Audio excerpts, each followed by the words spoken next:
Welcome back to Persimmons and Paperbacks. My name is Ellie. I'm AJ. And today we'll be talking about 5 books each that are on our summer TBRs. So yeah, do you want to get started? Yeah, I'll start. Okay, so this first one is a book that I've started reading, and it is called The Fifth Son by Camilla Townsend. And it is basically a nonfiction storytelling kind of journey of the Aztec Empire and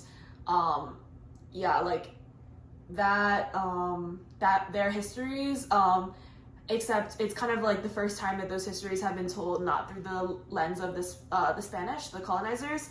So Camilla Townsend is like a historian, and she has learned like the Nahuatl language that they speak and has been able to basically translate a lot of those texts that they wrote because they do have a written history, even though history is often told by the lens of like the European colonizers, especially in this case. So yeah, it's pretty interesting so far, and I'm excited to keep reading it.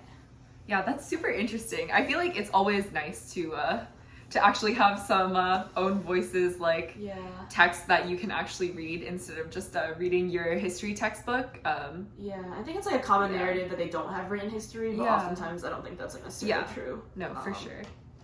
Yeah. Okay. Well, I'm also starting off with a book that I have started reading, but like just barely. And it's this beautiful book. It's called The Dating Playbook by Farah Roshan, and I got it during the book crawl, the indie bookstore crawl. Yeah, that blog is coming. Yeah, it's coming after years. And it is a romance, a fake dating romance, that's a personal trainer and like this like professional athlete, like who's in the NFL, who is training him, but also it's like a fake dating that she's like blurting out that she's his girlfriend, which is just too cute. I love the fake relationship to real relationship pipeline, so I'm excited for this one. Sounds like a banger. Yeah. I'm excited to hear about it. Okay, the next book I have is a sequel to a book that we just read called The Sympathizer. The next book is called The Committed. So it follows our narrator after book 1. He has really been through it. Mans was a spy in Vietnam during the Vietnamese War. He gets relocated to Guam. He escapes the US because he's technically like part of the the army, and he basically goes through a bunch of strife. Just like really terrible stuff. He just deals with a lot of shitty things. This is all very vague, but I don't want to like give away any spoilers necessarily. But yeah, there's a show coming on The Sympathizer, I think maybe this year or next year. So that's pretty exciting. But yeah, during our like book club that we met in our friend group, we like realized that there is a sequel. I think you were the one that you were like, oh my gosh, too exciting. So yeah, I think the sequel follows our main character and his friends who end up in Paris, and he like is a refugee at this point, so the story just kind of continues. So I'm excited to see what happens there, because I think the first book was like pretty devastating and like really dense, but pretty enjoyable, and I think I am very interested in seeing where the story goes from here.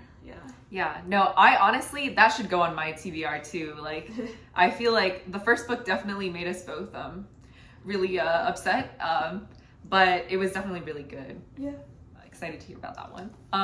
My next book, also a book that I just barely started, which is Phonology as Human Behavior. You also got this. Beautiful cover, and also got it during the book crawl. But yeah, I feel like I just developed like an interest in linguistics really late on in college, and so now I'm just trying to do some DIY learning that's not like just focused on like the intersection of like CS and linguistics or data science and linguistics, because I think that ended up being where most of my experience with that was. And this book was just it was just immediately there. It was calling your name. It was calling my name. So I will be reading this. It is quite dense, but I'm very excited. And also, we've mentioned this video like 20 million times, but we promise it's coming. We're doing a challenge where we read our book fears, and one of mine was like academic or like literary texts. So I think I'll be counting this one. The font size isn't terrible. Okay. There's also a lot of like charts. So yeah, no pictures though. Yeah. Oh my gosh, thickest reference section ever. Yeah, they have just too many references. It smells nice. It smells like learning. A book. Yeah, it literally smells like learning. You can taste the knowledge. Okay, the next book I have, I got from the library. Yeah, I don't have it on me, but it's yay big. And it's just the first volume of Naruto.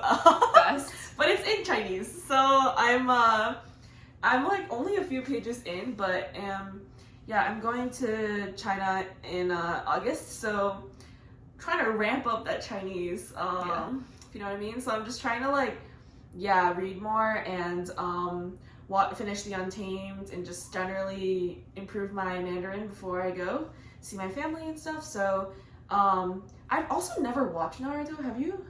So I have watched some of it, but I'm still not done because there are literally a million episodes. And there's like Bokuto, or there's like a spinoff, right? Yeah, the spinoff I feel like is not part of the main series. Like it looks really different and stuff. Is it his kid or something? Yeah, it's his kid. kid. Yeah, that's cool. Yeah. So maybe I'll learn something. I don't really know too much about Naruto, so I remember like tutoring in college and all the 4th graders just being obsessed with Naruto. So they love to do that. I feel like I've heard a lot. So yeah. Yeah. No, that was every like STEM man that I met in college was obsessed with Naruto. Really? They were was just it obsessed. Naruto or Dragon Ball? Yeah, it was just both actually. Okay, yeah. A combination. Yeah. But yeah. Yeah. Very excited for you to ramp up on Chinese. Yeah. Okay. Last book that I've already started. Oh my gosh, this is the wrong book.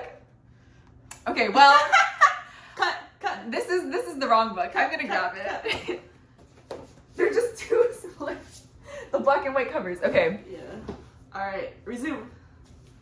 I'm back with the book, the actual book. Also, wait, this is not from the book crawl actually, but I did get it out of Open Books, which is like one of the bookstores we visited during the book crawl. It's Reputations by Juan Gabriel Vasquez, and it's about a political cartoonist, which I thought was really interesting. I thought the summary really like intrigued me because it was like, ooh, like the mesh of like someone's history coming out at them, and also like political commentary and art. And it's also quite short, so I thought that it would be a fun and fresh read because I've been in a little bit of a slump, and like this book is just tiny enough that I feel like it's not immediately triggering my big book fear. Yeah. No, I don't know. We've both kind of been in a slump a little bit. Yeah. I think the weather has been warming up a little bit, and we've just been going to the beach more, and work has become a little worse. And overall, just the combination has just led to less reading. But I think that some of these books will be the key to us jumping right back in. Actually, okay. My next book is called Love in Color: Mythical Tales from Around the World. And it's a retelling written by Bolu Babalola. She wrote Honey and Spice, which is one of my favorite romance books. And I got this at The Book Joint, which is a bookstore in Bronzeville? Yeah, in Bronzeville, in Chicago. And yeah, I got it on the day that we did the book crawl. So many book crawl books. Yeah. But no, I've been wanting to read it for a while. I put on hold at the library, but it was just taking years. So, and essentially it's I'll just read this part of the description. So it's a collection of magical folk tales of West Africa, ancient legends from the Middle East, and stories from long erased places.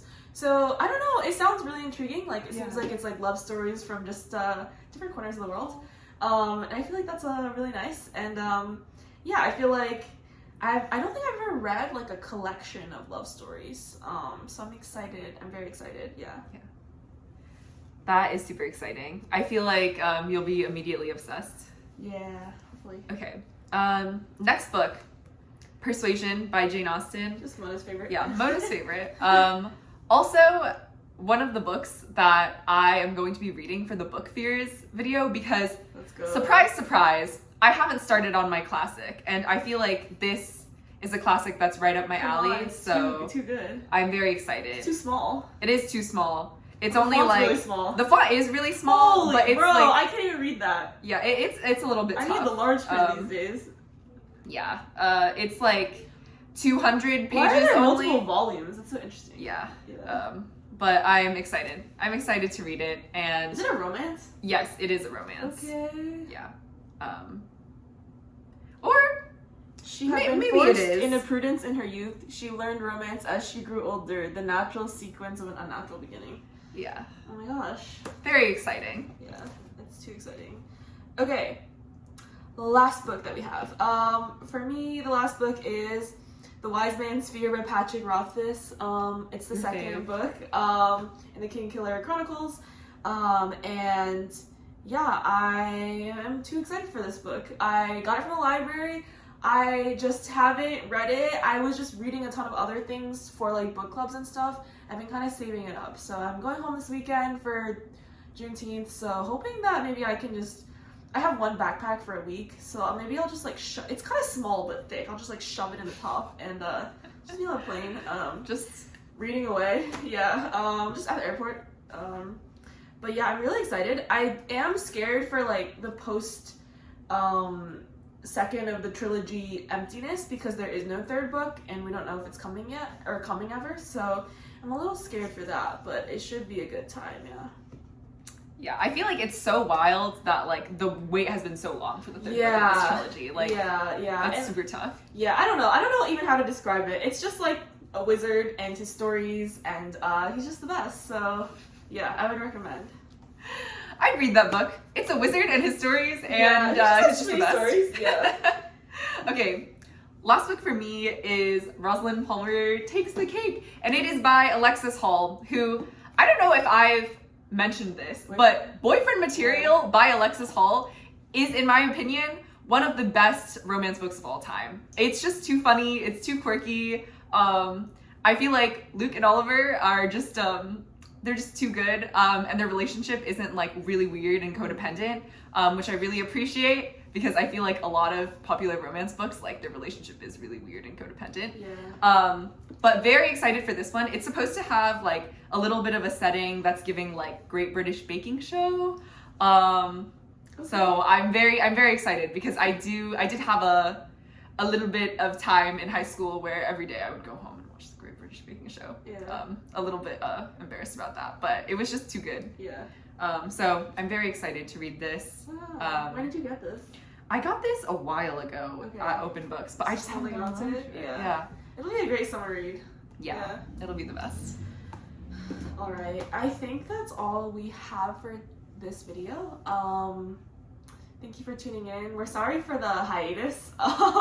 It's just been a tough couple months. Yeah, it's just been a really tough like couple weeks. Just a lot going on. We would love to make more content for you guys though, and we'll be trying to do so, and have a lot of exciting video ideas coming up. So yes, please like, subscribe, leave a comment, and yeah, we hope you have a great summer. Bye. Bye.